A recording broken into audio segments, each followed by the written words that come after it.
Hi folks, Harley in Taiwan here. As you can see, I'm a cager today. The weather is expected to rain, so I decided I'd take the car. I decided to tell you a personal story today. I was chatting with Chuck Howard, my good friend, here in YouTube and Facebook and Hangouts and everything. And I told him about my father, how he passed away when he was 47 years old. I was 17. And he suggested that I'm putting it into a... Well, he suggested I'm doing it beside my bike, but I'm afraid my bike is going to be stranded for a while, so I decided I'm telling you the story while I'm driving to work. So yeah, the long story very short, he died of cancer. But that's not the full story. Actually, cancer didn't take him. Well, he was at that time 46.5 years old. He was diagnosed with I don't know how to say it, goiter or gutter. I'm gonna put it in a title here. And he had to have an operation. He had to have a surgery, but the doctor said, we had a doctor who was taking care of my mother for 20-30 years, maybe about 20 years at that time, and he said that his heart, his lung and everything was just simply not up to the test. It couldn't just go under the knife. So he spent a full year giving him medications and stuff, and basically made his heart and lung and everything just thriving, just perfect. So he goes to the operation, and they start to cut it like here, and they find a little lump. Okay, so they check that out, I think on an X-ray, and it turns out that he's already got lung cancer, practically going from here all the way his whole lung. I mean, it's a full, pretty close to obviously terminal at that time. And after a couple of days, when they checked, they basically told my mother at that time that if you're lucky, you can expect about 2 years, but probably 6 months to one year, and that's it. Originally they wanted to do some surgery, but then they couldn't find a doctor who would be willing to actually do it, because it would have been such a big surgery, and so they didn't. They gave him chemo, and they gave him some some radiation and things like that. You know all the stories. I mean, you've seen it many times. His hair fell off, and he looked so old that at one point, at that time he was something like 46.5 or something.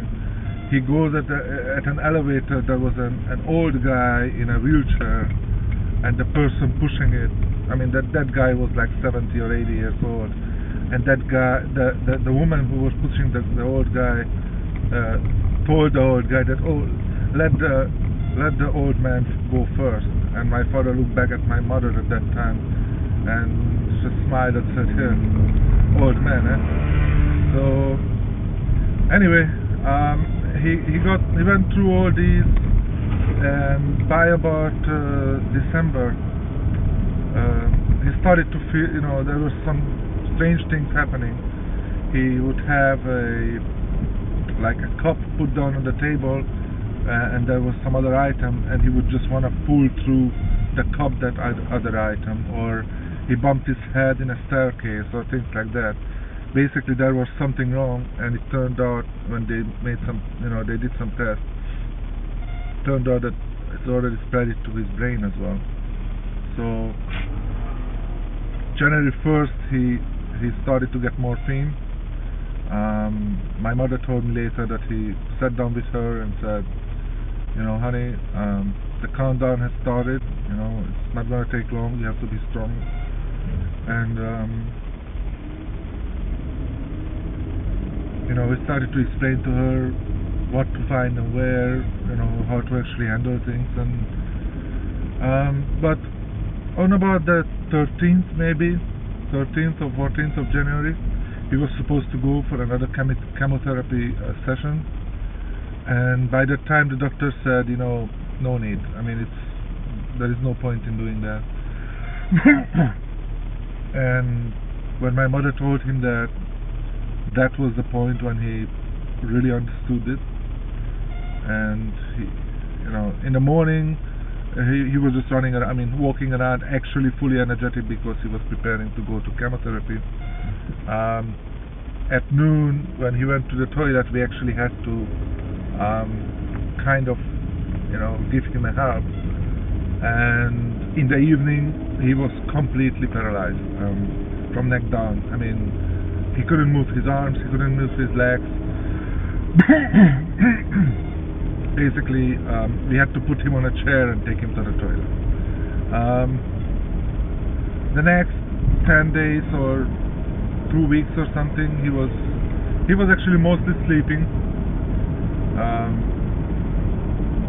When he was up, he was very kind to us and very nice, but he was getting more and more morphine and stuff, so he was just sitting in the chair, because if he lay down, he would start coughing like crazy. So he was normally sitting even when he was sleeping, and he was just sleeping there.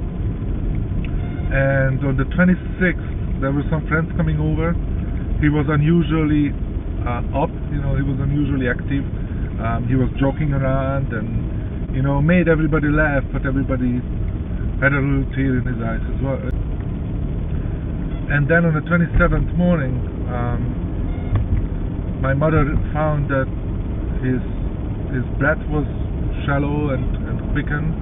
So she called up the doctor, and he said, well, that's probably the time, and just let him go. So my his sister was over there with us as well, and a very friendly nurse we had. And my mother woke us up. My brother was 20, I was 17. He woke us up at like 6 o'clock in the morning or something, and we went to his bed, and basically he watched him sleeping and having some of his, having one or two breaths like missing, and then more and more, and then just sleeping away. He finally passed away about 6:45 or something like in the morning.